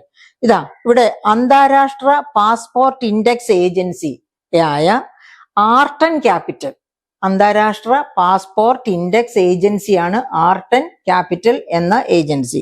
ആ ഏജൻസി പുറത്തുവിട്ടത് 2021 കാര്യമാണ് പറയുന്നത്. 2021 1.13 കോടി പേരാണ് കേരളത്തിൽ നിന്ന് പാസ്പോർട്ട് നേടിയത്. 1.13 കോടി പേർ. അതായത് ഇത് കേരള ജനസംഖ്യയുടെ 31.6% പേരാണ് 2021 പാസ്പോർട്ട് നേടിയത്. എന്ന് വെച്ചാല് ഇത്രയും പേര്, ഈ 1/3 പോപ്പുലേഷന്റെ 1/3 പേർ കേരളം വിട്ട് പാസ്പോർട്ട് വാങ്ങിക്കുക എന്ന് വെച്ചാൽ ഇന്ത്യ വിട്ടു പോവുക എന്നുള്ളതാണ്. പോകാൻ താല്പര്യം കാണിക്കുന്നു. അത് വിദ്യാഭ്യാസത്തിനാകാം. ആ വിദ്യാഭ്യാസം തന്നെ ഇവിടുന്ന് പോസ്റ്റ് ഗ്രാജുവേഷൻ ഒക്കെ കഴിഞ്ഞ കുട്ടികൾ പോലും കെയർ ഇക്കോണമി എന്ന് പറഞ്ഞാൽ 60+ പോപ്പുലേഷന് നേഴ്സിംഗ്, അവരുടെ നേഴ്സിംഗ് ആവശ്യത്തിന് വേണ്ടിയിട്ട് ഇവിടുന്ന് പലതരത്തിലുള്ള പോസ്റ്റ് ഗ്രാജുവേഷൻ നേടിയവരും പോകുന്നു. വലിയ ഫീസ് കൊടുത്ത്. എങ്ങനെയാണ് ഫീസ് കൊടുക്കുന്നത്? 15 ലക്ഷം മുതൽ 40 ലക്ഷം വരെ ബാങ്ക് വായ്പ എടുക്കുന്നു അവര്. ഈ ബാങ്ക് വായ്പ എടുക്കുന്നവരല്ലാതെ തന്നെ സ്വന്തം പുരയിടം, അതായത് പറ്റേണൽ പ്രോപ്പർട്ടി വിറ്റ് അത് കാശാക്കി അച്ഛനെയും അമ്മയും വാടക വീട്ടിൽ താമസിപ്പിച്ചിട്ട് പോകുന്ന മക്കളുമുണ്ട്. അതായത് അച്ഛനും അമ്മയും തന്നെയാണ് പണം ഉണ്ടാക്കാൻ വേണ്ടി വാടക വീട്ടിലേക്ക് മാറിക്കൊണ്ട് ഉള്ള വസ്തു വിൽക്കുന്നത്. അങ്ങനെയൊക്കെ വളരെ ബുദ്ധിമുട്ടേറിയ മാർഗങ്ങളിലൂടെയാണ് വിദേശ പഠനത്തിനുള്ള ഫണ്ടിങ്. നിങ്ങൾ റിസർവ് ബാങ്ക് ഓഫ് ഇന്ത്യയുടെ വെബ്സൈറ്റിൽ ഒന്ന് കയറി നോക്കൂ. ഒരു 6 മാസം മുൻപാണ് ഞാൻ ആ വെബ്സൈറ്റിൽ കയറി നോക്കിയത് ആവശ്യപ്രകാരം. അപ്പോൾ ഞാൻ കണ്ടത് 90,000 കോടി രൂപയാണ് കിട്ടാക്കടമായിട്ട്, അതായത് വിദ്യാഭ്യാസാർത്ഥം കൊടുത്ത വായ്പ കിട്ടാക്കടമായി മാറിയത് 90,000 കോടിയായിട്ടാണ് RBIയുടെ വെബ്സൈറ്റിൽ കിടക്കുന്നത്. അപ്പോൾ ഈ കുട്ടികള് 15 ലക്ഷം മുതൽ 40 ലക്ഷം വരെ കടമെടുത്ത് പോകുന്നു. അവിടെ പോയി പഠിക്കാന്ന് വെച്ചിട്ടുണ്ടെങ്കിൽ ഇപ്പൊ കെയർ ഇക്കോണമി പഠിക്കാനാ പോകുന്നെങ്കിൽ കെയർ ഇക്കോണമിയെ പറ്റി 6 മാസത്തെ ഒരു കോഴ്സ്, അതിന് 10-12 ലക്ഷം രൂപയാണ് ഫീസ് വാങ്ങുന്നത്. അത്ര വലിയ എക്സ്പ്ലോയിറ്റേഷൻ ആണ് അവരവിടെ അനുഭവിക്കുന്നത്. എന്നിട്ടും എന്തിനാ വിഡ്ഢികൾ പോകുന്നത് എന്ന് ചോദിച്ചാൽ ഇവിടെ യാതൊരു ഓപ്ഷനും ഇല്ല ജോലി കിട്ടാനായിട്ട്. യാതൊരു ഓപ്ഷനും ഇല്ലാത്തത് കൊണ്ട് എങ്ങനെയെങ്കിലും അവിടെ കയറി പറ്റിയാൽ ഏതെങ്കിലും തരത്തില് രക്ഷപ്പെട്ടു പോകാം എന്ന് വിചാരിച്ചിട്ടാണ്. ഈ കെയർ ഇക്കോണമിയിൽ ജോലി കിട്ടുക എന്ന് പറഞ്ഞാൽ 80-60 കഴിഞ്ഞവര് കെയറാണ്, അവരുടെ കെയറാണ്. അതിനുവേണ്ടി ഒരു ട്രെയിനിങ് കൊടുക്കുന്നു. ട്രെയിനിങ് കൊടുത്തു കഴിഞ്ഞാൽ അവരെ അപ്പോയിന്റ് ചെയ്യുന്നു. അങ്ങനെ ഏതെങ്കിലുമൊക്കെ വീടുകളിലൊക്കെ ആയിരിക്കും അപ്പോയിന്റ്മെന്റ് കിട്ടുക. പ്രായമായവർ താമസിക്കുന്ന, ബർത്ത് റേറ്റ് ഒക്കെ ഒരുപാട് താണുപോയി എന്നുള്ള കാരണം കൊണ്ട് ഇപ്പോൾ 60+ പോപ്പുലേഷനാണ് കൂടുതലുള്ളത്. അപ്പൊ പല വീടുകളിലും ഈ പറയപ്പെട്ട ഒരു മകനോ ഒരു മകളോ ഉണ്ടാകും. അവർ വേറെ ആയിരിക്കും, അവരുടെ ജോലിയൊക്കെ ആയിട്ട് അച്ഛനെയും അമ്മയും നോക്കാനായിട്ട് അങ്ങനെയൊക്കെയുള്ള കാര്യങ്ങൾക്കായി ഈ കെയർ സെക്ടർ എന്ന് പറഞ്ഞിട്ട് വർക്ക് ചെയ്യുന്നത്. നല്ല ശമ്പളം കിട്ടും. അവർക്ക് ശമ്പളം നന്നായിട്ട് കിട്ടിയാൽ മതി. ജോലി എന്താണെന്നുള്ളത് നാട്ടിലുള്ളവരെ അറിയിക്കണ്ടല്ലോ. പക്ഷെ ചെയ്യുന്ന ജോലി ഇതുപോലെയുള്ള ഈ കെയർ ഇക്കോണമിയിലെ ജോലികളായിരിക്കും. ശമ്പളം കിട്ടുന്നത് ഹൈ ആണ് എന്നുള്ളത് കൊണ്ട് തന്നെ അവർ പോകുന്നു. അപ്പൊ ഈ തരത്തിൽ പോകുന്നതിനാണ് 32% പേര് പാസ്പോർട്ട് എടുത്തത് എന്നാണ് ആർട്ട് ആൻഡ് ക്യാപിറ്റൽ നമുക്ക് തരുന്ന ഒരു സൂചന. ആ സൂചനയുടെ ഒപ്പം തന്നെ എന്താണ് കോവിഡ് കാലത്ത് ആത്മഹത്യയെ പറ്റി, അതായത് അത് മാത്രമല്ല, അപ്പൊ ഇങ്ങനെ പോകുമ്പോൾ നമ്മൾ ഓർക്കണം, ഈ കഴിഞ്ഞ 10 വർഷം കൊണ്ടല്ല, അതിനു മുൻപ് തന്നെ ഉണ്ട്, ഇവിടെ തൊഴിൽ സൃഷ്ടിക്കപ്പെടുന്നില്ല എന്നുള്ളത് കൊണ്ടാണ്. വിദ്യാഭ്യാസത്തിന്റെ ക്വാളിറ്റി മോശം.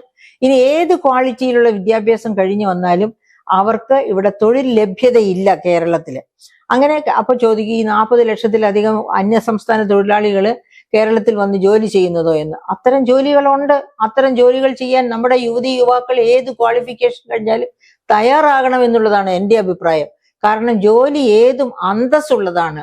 കക്കാനും മോഷ്ടിക്കാനും മറ്റ് ശരീര വിൽപ്പനയ്ക്കും പോകാത്ത ഏത് ജോലിയും അന്തസ്സുള്ള ജോലിയാണ്. ഇപ്പൊ അത്തരം ജോലികൾ പോലും അന്തസ്സുള്ള ജോലികളായി അവയ്ക്കും ഒക്കെ യൂണിയനുള്ള കാലമാണേ, അത് നമ്മൾ ഓർക്കണം. അപ്പൊ പക്ഷേ നമുക്ക് ഇവിടെ അന്തസ്സായിട്ട് ജീവിക്കത്തക്ക രീതിയിൽ, അതായത് തൂമ്പ പിടിച്ച് കളിച്ചാലും അന്തസ്സാണ് എന്ന് വിചാരിച്ചാല്, എന്നോട് തന്നെ ഞാൻ പഠിപ്പിച്ച വിദ്യാർത്ഥികൾ തന്നെ ചോദിച്ചിട്ടുണ്ട്, തൂമ്പ പിടിച്ച് കളിച്ച് ഞാൻ ഇവിടെ പൈസ ഉണ്ടാക്കിയില്ല, എനിക്ക് ആര് പെണ്ണ് തരും ടീച്ചറെ എന്ന് ചോദിച്ചിട്ടുണ്ട്. അപ്പൊ നമുക്കതിന് ഉത്തരം പറയാനില്ല. അപ്പൊ നമുക്ക് നമ്മുടെ കുട്ടികൾക്ക്, നമ്മുടെ അഭ്യസ്ത വിദ്യരായ യുവതി യുവാക്കൾക്ക് തൊഴിൽ ലഭ്യത ഉറപ്പാക്കാൻ കഴിയണം. അതിന് micro, small and medium enterprises, അതായത് കേരളത്തിന്റെ ക്രോപ്പിംഗ് പാറ്റേൺ അനുസരിച്ച് ഇഷ്ടം പോലെ മൂല്യവർദ്ധിത ഉൽപ്പന്നങ്ങൾ മെനഞ്ഞെടുക്കാൻ കഴിയും. ആഗോള വിപണി പിടിച്ചടക്കാൻ കഴിയുന്ന സാഹചര്യം ഇന്ത്യയിലുണ്ട്, കേരളത്തിലുണ്ട്. പക്ഷെ ആ സാഹചര്യം യൂട്ടിലൈസ് ചെയ്യാൻ ഗവൺമെന്റ് ചെറുവിരൽ അനക്കുന്നില്ല. മന്ത്രി P Rajeev ready to eat, ready to cook അങ്ങനെയുള്ള ബയോ പാർക്കുകൾ വഴിയായി അത്തരം ഉൽപ്പന്നങ്ങൾ ഉൽപ്പാദിപ്പിച്ച് വിൽപ്പനയ്ക്ക് വെക്കും, ഒരുപാട് പേർക്ക് തൊഴിൽ കൊടുക്കും എന്നൊക്കെ പറഞ്ഞു. കഴിഞ്ഞ ഓണത്തിന്, ഈ ഓണത്തിനല്ല, കഴിഞ്ഞ ഓണത്തിന് പറഞ്ഞ വാഗ്ദാനമായി ഇതുവരെ അത് പാലിക്കപ്പെട്ടിട്ടില്ല. അപ്പൊ ഇവരൊക്കെ ഇത് ഓർക്കുന്നത് നല്ലതാണ്. ഈ ഈസ് ഓഫ് ഡൂയിങ് ബിസിനസ് മെച്ചപ്പെടണമെങ്കിൽ തൊഴിലാളി യൂണിയനുകളെ അവർക്ക് വേണ്ട അവകാശങ്ങളൊക്കെ നേടിയെടുത്തുകൊള്ളട്ടെ. പക്ഷെ അവര് വ്യവസായം വരുന്നതിനെ എതിർക്കാൻ പാടില്ല. വ്യവസായ സൗഹൃദമായ അന്തരീക്ഷം സൃഷ്ടിക്കണം. അത് പക്ഷെ കേരളത്തില് അതിന് നിയമമൊക്കെ ഉണ്ടാക്കിയിരുന്നു. പിണറായി വിജയൻ മുഖ്യമന്ത്രി ആകുന്നതിന് മുൻപ് തന്നെ നിയമമുണ്ട്. പക്ഷെ അത് പ്രാവർത്തികമാക്കാൻ സമ്മതിക്കില്ല. നമുക്കറിയാം, ഈ ഗവൺമെന്റ് നിലവിലിരിക്കെ തന്നെയാണ് ISROയിലേക്ക് കൊണ്ടുവന്ന എക്യുപ്മെന്റ്സ് ഇറക്കുന്നതിന് പരിജ്ഞാനമില്ലാത്തതുകൊണ്ട് പുറത്തുനിന്നുള്ള തൊഴിലാളികൾക്ക് പറ്റില്ല എന്ന് പറഞ്ഞു. അവർ നോക്കുകൂലി ചോദിച്ചു. അവസാനം കോടതി ഇടപെട്ടു. കോടതി പറഞ്ഞു, നിങ്ങൾ നിയമം കയ്യിലെടുക്കരുത്, നിയമത്തിന്റെ വഴിക്ക് വിടുക എന്ന് പറഞ്ഞു അവര്, കോടതി. എന്നിട്ടും അവർ അംഗീകരിച്ചില്ല. അത്തരം തൊഴിലാളി പ്രസ്ഥാനങ്ങൾ നിലവിലിരിക്കെ, തൊഴിലാളി മിലിറ്റൻസി, ലേബർ മിലിറ്റൻസി നിലവിലിരിക്കെ കേരളത്തിന് രക്ഷപ്പെടാൻ കഴിയുകയില്ല. കേരളത്തിലെ കുട്ടികൾ വെളിയിലേക്ക് പോയി തന്നെയേ പറ്റൂ. അതുപോലെ തന്നെ ഇവിടുത്തെ മയക്കുമരുന്ന്, മറ്റതുപോലെയുള്ള പ്രശ്നങ്ങളൊക്കെ നമുക്കറിയാവുന്നതാണ്. ക്രൈം റെക്കോർഡ്സ് ബ്യൂറോയുടെ കണക്കനുസരിച്ച് നമ്മുടെ MP ഡീൻ കുര്യാക്കോസ് സ്മൃതി ഇറാനിയോട് ചോദിക്കുന്നു, പോക്സോ കേസ് ശിക്ഷ എത്ര ശതമാനം പേർ ശിക്ഷിക്കപ്പെടുന്നു? അപ്പൊ അവര് പറഞ്ഞു, ഓൾ ഇന്ത്യ തലത്തിൽ 11.8% പോക്സോ കേസുകൾ ശിക്ഷിക്കപ്പെടുന്നു. പക്ഷെ കേരളത്തിൽ അത് 4.4% മാത്രം. ഒന്ന് ആലോചിച്ചു നോക്കൂ. കേരളം രാത്രിയിലും സ്ത്രീകൾക്ക് നടക്കാൻ പറ്റുന്ന ഇടമായി മാറും എന്നൊക്കെ പറഞ്ഞതാണ്. പക്ഷെ ഇപ്പോ എല്ലാത്തരം കേസുകളും വർദ്ധിക്കുന്നു. അതുകൊണ്ട് സ്ത്രീകൾക്ക് പകല് പോലും ധൈര്യമായിട്ട് പുറത്തിറങ്ങി നടക്കാൻ പറ്റാത്ത ഒരവസ്ഥയാണ് വന്നിരിക്കുന്നത്. ഇനി നമ്മൾ കാർഷിക മേഖലയിലേക്ക് വന്നാലോ, ഇപ്പൊ വെളിച്ചെണ്ണയുടെ വില എന്താണ്? 450 രൂപ മുതൽ 500 രൂപ വരെയായി 1 കിലോ വെളിച്ചെണ്ണയുടെ വില. എന്നിട്ടോ ഓണം അടുക്കാറായപ്പോഴത്തേക്കും മറ്റോ പാഴ് വസ്തുക്കളെല്ലാം ചേർത്ത് വെളിച്ചെണ്ണ എന്ന പേരിലാക്കി ഇന്നലെ തന്നെ നമ്മൾ കണ്ടു ഒരുപാട് ലിറ്റേഴ്സ് പിടിച്ചെടുത്തതായിട്ട്. എന്തുകൊണ്ടാണ് കേരള നാട്, കേരം തിങ്ങും കേരള നാട്, നമ്മൾ കവി എഴുതിയ ആ പാട്ട് ഓർമ്മിക്കുന്നുണ്ട്. ആ കേരം തിങ്ങും കേരള നാട് എങ്ങനെയാണ് വെളിച്ചെണ്ണയുടെ വില ഇത്ര കൂടിയത്? നമുക്കറിയാം, കേരളം തേങ്ങ ഉൽപാദനത്തിൽ ഇന്ത്യയിലെ 1ാം സ്ഥാനത്ത് നിൽക്കുന്ന സംസ്ഥാനമായിരുന്നു. പക്ഷെ ഇപ്പോ 3ാം സ്ഥാനത്തേക്ക് നമ്മൾ കൂപ്പുകുത്തിയിരിക്കുന്നു. 1ാം സ്ഥാനം കർണാടകത്തിന്, 2ാം സ്ഥാനം തമിഴ്നാടിന്, 3ാം സ്ഥാനം മാത്രമാണ് കേരളത്തിനുള്ളത്. എന്നിട്ടോ അപ്പൊ എന്തുകൊണ്ടാണ് ഇങ്ങനെ തേങ്ങ ഉൽപാദനം കൂപ്പുകുത്തിയത്? ഒന്ന്, നമ്മുടെ പരിസ്ഥിതി മലീമസമാകുന്നു. മലീമസമാകുന്ന പരിസ്ഥിതി തെങ്ങുകളെ രോഗബാധയിലേക്ക് നയിക്കുന്നു. അതാണ് ഒന്നാമത്തെ കാരണം. രണ്ടാമത്തെ കാരണം അതിന് കൊടുക്കേണ്ട വളപ്രയോഗം, ജലപ്രയോഗം. 44 നദികളുണ്ട്, എല്ലായിടത്തും എപ്പോഴും വെള്ളപ്പൊക്കമാണ്. പക്ഷേ നനച്ച് വളർത്തേണ്ട തെങ്ങിന് വെള്ളം കൊടുക്കാൻ മാർഗമില്ല. ജലസേചനം അത്ര സൗകര്യം 19% കൃഷിയെ കേരളത്തിൽ ജലസേചനം ചെയ്യപ്പെടുന്നുള്ളൂ. അതേ സമയത്ത് ഓൾ ഇന്ത്യ ശരാശരി 44% എന്ന് നമ്മൾ ഓർക്കണം. അപ്പൊ ഇവിടെ ജലസേചന സൗകര്യം ഇല്ലാത്തതാണ് ഒരു കാരണം. രണ്ടാമത്തെ പ്രധാനപ്പെട്ട കാരണം എന്ന് പറയുന്നത് തെങ്ങിന് ഏറ്റവും ആവശ്യമായിട്ടുള്ള വളമാണ് പൊട്ടാസ്യം. അതായത് നൈട്രജൻ എന്റെ ഇരട്ടി വേണം പൊട്ടാസ്യം. അതേ സമയത്ത് ഫോസ്ഫേറ്റ് ആണെങ്കിൽ നൈട്രജന്റെ പകുതി മതി. അപ്പൊ ഈ നൈട്രജനും ഫോസ്ഫേറ്റും പൊട്ടാസ്യവും വേണ്ട അളവിൽ ലഭ്യമാക്കണം തെങ്ങിന്, എങ്കിലേ തെങ്ങ് സമൃദ്ധമായിട്ട് കായ്ക്കുകയുള്ളൂ. അങ്ങനെ ചെയ്യാത്തതാണ്, അതായത് നമ്മുടെ കാർഷിക സർവകലാശാലകളും നമ്മുടെ കൃഷി ഓഫീസർമാരും ഒക്കെ ഇത്തരം കാര്യങ്ങൾ മനസ്സിലാക്കുന്നില്ലേ, അറിയുന്നില്ലേ എന്ന് നമുക്ക് അറിഞ്ഞുകൂടാ. എന്തായാലും അത്തരം കാര്യങ്ങൾ അറിയാത്ത ലക്ഷണമാണ് ഇവിടുത്തെ തെങ്ങുകൾക്ക് സംഭവിച്ചിരിക്കുന്നത് അറിയുമ്പോൾ നമുക്ക് മനസ്സിലാക്കേണ്ടത്.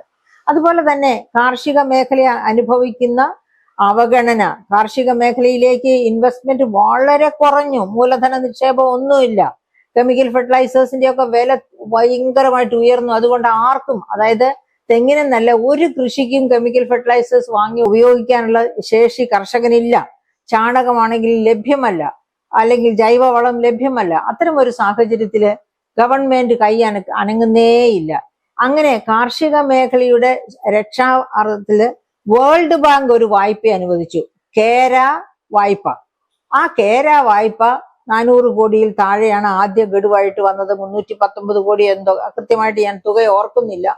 ആ തുക വന്നു കഴിഞ്ഞാല് ഇത്ര ദിവസത്തിനകം കാർഷിക മേഖലയിൽ കൺസേൺഡ് ഓഫീസിൽ ആ ഫണ്ട് വരവ് വെച്ചിരിക്കണമെന്നുണ്ട്. കാരണം ഒരു തരത്തിലും ആ ഫണ്ട് വകമാറ്റി ചെലവഴിക്കാനോ നഷ്ടപ്പെടാനോ പാടില്ല. അത് പ്രോജക്റ്റ് ബൗണ്ടാണ്, കാർഷിക മേഖലയുടെ വളർച്ചയ്ക്ക് മാത്രമുള്ളതാണ് ആ ഫണ്ട്. പക്ഷെ ആ ഫണ്ടും കേരളത്തിൽ വന്നു കഴിഞ്ഞപ്പോ വകമാറ്റി. ഇപ്പൊ ഇതാ കോടതി ഇടപെട്ടിരിക്കുകയാണ്.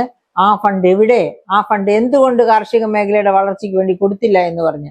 അത്ര വലിയ ദുര്യോഗമാണ് കേരളത്തിലുള്ളത്.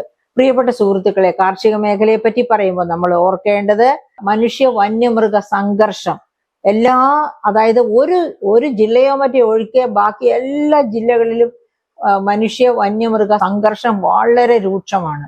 ഇതിനെയൊക്കെ ഒരു പരിധി വരെയെങ്കിലും, അതായത് പരിധി വരെയല്ല, വലിയ അളവ് വരെ നമ്മുടെ നഷ്ടപ്പെട്ടു പോയ വനസാന്ദ്രത, അതായത് കേരളത്തിന് ഇപ്പോഴും വലിയ വനഭൂമിയുണ്ട്, വനസാന്ദ്രതയുണ്ട്. പക്ഷെ അവിടെയൊന്നും ആ വനത്തിന് അനുയോജ്യമായ ഒരു കാലാവസ്ഥയല്ല. വനത്തിന് വേണ്ട ജലസമ്പുഷ്ടിയില്ല, സസ്യസമ്പുഷ്ടിയില്ല. അതൊക്കെ കാരണം എന്ത് സംഭവിക്കുന്നു? മൃഗങ്ങൾക്ക് അവിടെ ജീവിക്കാൻ വയ്യാത്ത അവസ്ഥയാണ്. അതുകൊണ്ടാണ് അവ വെളിയിലേക്ക് ഇറങ്ങി മനുഷ്യവാസ കേന്ദ്രങ്ങളിലേക്ക് ജലവും ഭക്ഷണവും തേടി വരുന്നത്. അപ്പൊ അത്യാവശ്യമായിട്ട് ഈ തൊഴിലുറപ്പ് പദ്ധതിക്കാരെ ഉപയോഗിച്ചാൽ മാത്രം മതി. ജീവികൾക്ക് പണ്ടുണ്ടായിരുന്നത് പോലെയുള്ള ഇഷ്ടം പോലെ ബാമ്പു ഉള്ള ഒരു കാലം, പ്ലാവ്, വാഴ, ഇങ്ങനെ എന്തൊക്കെയാണോ വന്യമൃഗങ്ങൾക്ക് ഭക്ഷണമായിട്ട് വേണ്ടത് അതൊക്കെ നട്ടുപിടിപ്പിച്ചു കൊടുക്കുക അവയ്ക്ക് വേണ്ടി കാട്ടില്. അത് പിന്നെ തന്നെത്താനെ പെരുകിക്കൊള്ളും. ആ ഒരു സാഹചര്യം ഒന്നും സൃഷ്ടിച്ചു കൊടുക്കാതെ, എനിക്ക് ഓർമ്മയുണ്ട്, ഡോക്ടർ ഐസക്കാണ് 2016-17 ബജറ്റിൽ 1 ലക്ഷം മുളം തൈകൾ വച്ചു പിടിപ്പിക്കുമെന്ന് ബജറ്റിൽ പറഞ്ഞത്. 1 ലക്ഷം മുളം തൈകൾ അന്ന് വച്ചു പിടിപ്പിക്കാൻ ഈ കുടുംബശ്രീക്കാരെ ഉപയോഗിച്ചാൽ മതിയായിരുന്നു. ഇപ്പോ ഇത്രയധികം കാട്ടാന ശല്യം നാട്ടിൽ ഉണ്ടാവില്ലായിരുന്നു. കാരണം എന്താ വെച്ചാൽ ആ മുളം തൈകൾ തന്നെ വളർന്ന് പന്തലിച്ച് ബയോളജിക്കലായിട്ട് തന്നെ അതിന്റെ പ്രചരണം നടന്ന്, അതായത് നമുക്കറിയാം ഗ്വാളിയർ റയൻസിന് വയനാട് ജില്ലയിലെ മുഴുവൻ, കേരളത്തിലെ മുഴുവനും ബാമ്പു കൊടുത്തിട്ടാണ് ആ ഗ്വാളിയർ റയൻസ് കോഴിക്കോട് പ്രവർത്തിച്ചിരുന്നത്. ബാമ്പു നട്ടുപിടിപ്പിക്കണം, എടുക്കുന്ന ബാമ്പു തിരിച്ച് നട്ടുപിടിപ്പിക്കണം എന്നൊരു കണ്ടീഷനും കൂടി ഉണ്ടായിരുന്നെങ്കിൽ ഈ ബാമ്പു എല്ലാം നഷ്ടപ്പെട്ടു പോകില്ലായിരുന്നു. ബാമ്പുവും അതുപോലെ കാടും നഷ്ടപ്പെട്ടു, ഗ്വാളിയർ റയൻസ് അടച്ചുപൂട്ടിപ്പോയി. ഇപ്പൊ ആകെപ്പാടെ അനുഭവിക്കുന്നത് കർഷകരാണ്. അപ്പൊ ഇത്തരം സാഹചര്യങ്ങൾക്കൊക്കെ കാരണക്കാരി ഈ ഭരിക്കുന്ന ഗവൺമെന്റ് ആണ്. ഇതൊക്കെ ഈ മനുഷ്യ വന്യമൃഗ സംഘർഷം ഇത്ര രൂക്ഷമായത് ഈ കഴിഞ്ഞ 10 വർഷം കൊണ്ടാണെന്ന് നിസ്സംശയം പറയാം. അതിനു മുൻപ് വല്ല ഒരു മരണമൊക്കെ വന്യമൃഗങ്ങളുടെ ഇതുകൊണ്ട് ഉണ്ടാകുമായിരുന്നു. പക്ഷെ ഇപ്പോഴാണ് അത് അതിഭീകരമായി മാറിയിരിക്കുന്നത്. നമുക്കറിയാം ചൂരൽമല ഒക്കെ ഉരുൾപൊട്ടൽ ഉണ്ടായ മേഖലകളിലും പുനരധിവാസം ഒന്നും നടന്നിട്ടില്ല. ഇതൊക്കെ കഴിഞ്ഞിട്ട്, അതായത് ഒരു വർഷത്തിനകം പുനരധിവസിപ്പിക്കുമെന്ന് പറഞ്ഞ ഗവൺമെന്റ് ഒരിടത്തും എത്തിയിട്ടില്ല. എന്തൊരു ദുഃഖകരമായ കാഴ്ചകളാണ്. അവിടെ മാത്രമല്ല, നമുക്കറിയാം ഉരുൾപൊട്ടൽ ഉണ്ടായ 2019 പ്രളയത്തിന് ശേഷമാണ് റൂം ഫോർ റിവർ കണ്ടെത്താൻ വേണ്ടി നെതർലാൻഡ്സ് സന്ദർശിച്ചത് മുഖ്യമന്ത്രിയും കൂട്ടരും. എന്നിട്ട് എന്ത് സംഭവിച്ചു? ഒരു മഴ പെയ്ത കുട്ടനാട്ടുകാർ ഇപ്പോഴും വെള്ളത്തിൽ തന്നെയാണ്, ഒന്നും ചെയ്തില്ല. ഇതാണ് ഭരണ മികവ് എന്ന് പറയുന്നത്. വെള്ളപ്പൊക്കത്തെ പറ്റിയൊക്കെ ഒരു ഫിലിം തന്നെ ഉണ്ടായി, വളരെ നല്ലൊരു ഫിലിം. പക്ഷെ ഇതൊന്നും കണ്ണു തുറപ്പിക്കുന്നില്ല ആരെയും. അപ്പൊ ഭരണവർഗം അവരുടെ സ്വന്തം പോക്കറ്റില് എന്ത് വീഴുന്നു, അവരുടെ സ്വന്തം സുഖ സൗകര്യങ്ങൾ എങ്ങനെ വർദ്ധിക്കുന്നു എന്ന് മാത്രമാണ് നോക്കിയിരിക്കുന്നത്. ഇവിടെയാണ് ഞാൻ ഓർക്കുന്നത്, ജെയിംസ് ഓട്ടിസൺ എന്ന ഒരു ഗ്രന്ഥകാരനുണ്ട്, ഒരു എക്കണോമിസ്റ്റ് ഉണ്ട്. അദ്ദേഹം കേംബ്രിഡ്ജ് യൂണിവേഴ്സിറ്റി പ്രൊഫസറാണ്. അദ്ദേഹം എഴുതിയൊരു പുസ്തകമുണ്ട്, 7 Deadly Economic Sins, 7 മാരക സാമ്പത്തിക പാപങ്ങൾ. ഏതൊക്കെയാണത്? Pride, greed. പ്രൈഡ് എന്ന് വെച്ചാൽ അഹങ്കാരം, ഗ്രീഡ് എന്ന് വെച്ചാൽ ആർത്തി, ലസ്റ്റ് എന്ന് വെച്ചാൽ കാമം, അത് കഴിഞ്ഞാൽ ഗ്ലട്ടണി എന്ന് വെച്ചാൽ അത്യാർത്തി, അതും കഴിഞ്ഞാല് എൻവി എന്ന് വെച്ചാൽ അസൂയ, പിന്നെയും വരുന്നു സ്ലോത്ത്, അലസത. ഇങ്ങനെ പോകുന്നു. 7 മാരകമായ ഇതൊക്കെ നമ്മുടെ ഭരണവർഗത്തെ, അതായത് അധികാരത്തിലെത്തുന്നവരെ പിടികൂടുന്നു. നമ്മുടെ മഹാത്മാഗാന്ധിയെ പോലെയോ അദ്ദേഹം ഭരണത്തിലെത്തിയിട്ടില്ല, ഭരണം ആഗ്രഹിച്ചിരുന്നുമില്ല. നല്ല മനുഷ്യർ ആരെയും ഭരിക്കണമെന്ന് ആഗ്രഹിക്കുന്നില്ല, എല്ലാവരോടും തോളോട് തോൾ ചേർന്ന് പോകണമെന്നേ ആഗ്രഹിക്കുകയുള്ളൂ. ജോർജ് വാഷിങ്ടനെ അമേരിക്കൻ ലിബറേഷന് ശേഷം അതിനുവേണ്ടി അദ്ദേഹം കഷ്ടപ്പെട്ട അദ്ദേഹം പ്രസിഡന്റായി കാണാൻ ആഗ്രഹിച്ച ജനത്തോട് അദ്ദേഹം പറഞ്ഞത്, എന്നേക്കാൾ മിടുക്കർ നിങ്ങളുടെ പ്രസിഡന്റായി വരുമെന്നാണ്. എന്നിട്ട് ഒരു പ്രാവശ്യം അവരുടെ വലിയ സങ്കടം കണ്ട് ഒരു പ്രാവശ്യം അദ്ദേഹം പ്രസിഡന്റായി മത്സരിച്ച് ജയിച്ചു പ്രസിഡന്റായി. 2ാം തവണ ആവശ്യപ്പെട്ടപ്പോൾ നോട്ട് അറ്റ് ഓൾ എന്നും പറഞ്ഞ് അദ്ദേഹം വിസമ്മതിച്ചു മാറുകയാണ് ചെയ്തത്. നമ്മുടെ ഇവിടുത്തെ നേതാക്കന്മാര് 1ാം ഊഴം, 2ാം ഊഴം, 3ാം ഊഴം ഇങ്ങനെ ഊഴം പാർത്തിരിക്കുകയാണ്. സ്വന്തം പോക്കറ്റ് വലുതാക്കാൻ ഒക്കുമോ എന്നൊക്കെ വിചാരിച്ച്. ഞാൻ ഇപ്പോൾ പറഞ്ഞത് എൻ്റെ മനസ്സിൽ പെട്ടെന്ന് തോന്നിയ കുറച്ച് കാര്യങ്ങളാണ്. ഇതിനേക്കാളൊക്കെ ഗഹനമായി, ഈ കാര്യങ്ങൾ തന്നെ ഇതിനേക്കാൾ ഗഹനമായി ചിന്തിക്കുകയും പറയുകയും ചെയ്യേണ്ടതാണ്. അപ്പോൾ നമ്മൾ 3ാം ഊഴത്തിന് വേണ്ടി ആർക്കും അവസരം കൊടുക്കാതെ, ഇവരെക്കാളൊക്കെ കഴിവുള്ളവരുണ്ടോ, ജനസേവകരായിട്ടുള്ളവരുണ്ടോ എന്ന് അന്വേഷിച്ച് കണ്ടുപിടിക്കാനുള്ള സമയമായി കാണണം ഇനി വരുന്ന നാളുകൾ.